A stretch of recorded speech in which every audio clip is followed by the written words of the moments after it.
थी। निहारिका को प्रथम की महारानी बनाने का सपना सपना ही रह गया। सीढ़ी से उतरते समय निहारिका गिरने वाली रहती है। तभी राध्या निहारिका का हाथ पकड़कर बोलती है कि अभी तो तुमने शुरू किया है, निहारिका इतनी जल्दी तुम्हारे कदम लड़खड़ाने लगे। राध्या की यह बात सुनकर निहारिका के होश उड़ जाते हैं। फिर असली कहानी तो यहीं से शुरू होती है। आपसे बताऊं, उससे पहले अभी इस वीडियो को एक लाइक करके चैनल को सब्सक्राइब कर लीजिए, नहीं तो बाद में आप लोग भूल जाते हैं। सीरियल मन अति सुंदर की कहानी में आगे आप देखेंगे कि मित्तल भवन उस दिन दादी अपना फैसला सुनाती है कि आज से राध्या इस घर की बहू नहीं रहेगी, वह घर के काम संभालेगी और निहारिका मित्तल परिवार की छोटी बहू होगी। ये शब्द सुनते ही पूरा घर सन्न रह गया। रजनी जी की आंखों में आंसू भर आए। प्रथम का चेहरा बिल्कुल सफेद पड़ गया। वह राध्या की ओर देखता रहा, लेकिन कुछ बोल न सका। राध्या ने बस सिर झुका लिया। न कोई शिकायत, न कोई सवाल, बस एक गहरी सांस।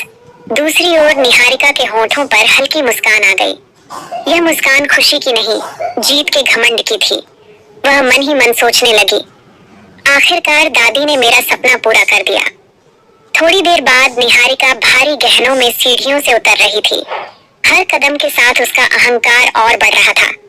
नीचे राध्या खड़ी थी, सादा कपड़े, बिना गहने, लेकिन आंखों में आत्मसम्मान। निहारिका ने ऊपर से तंज कसते हुए कहा, देखा राध्या, वक्त कैसे बदलता है। कल तक बहू थी, आज नौकरानी। राध्या ने शांत होकर सिर उठाया।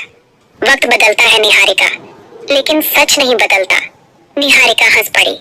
अब सच वही है जो दादी ने कहा है। इस घर में दादी का फैसला कानून होता है। जैसे ही निहारिका अगला कदम रखती है, उसकी एड़ी फिसल जाती है, संतुलन बिगड़ता है और वह सीढ़ियों से नीचे गिर जाती है। गहनों की आवाज पूरे घर में गूंज जाती है। सब लोग घबरा जाते हैं। रजनी जी दौड़ पड़ती हैं, लेकिन राध्या धीरे धीरे आगे आती है। वह निहारिका को उठाती नहीं, बस शांत स्वर में कहती है, एक ही दिन में पैर लड़खड़ा गए।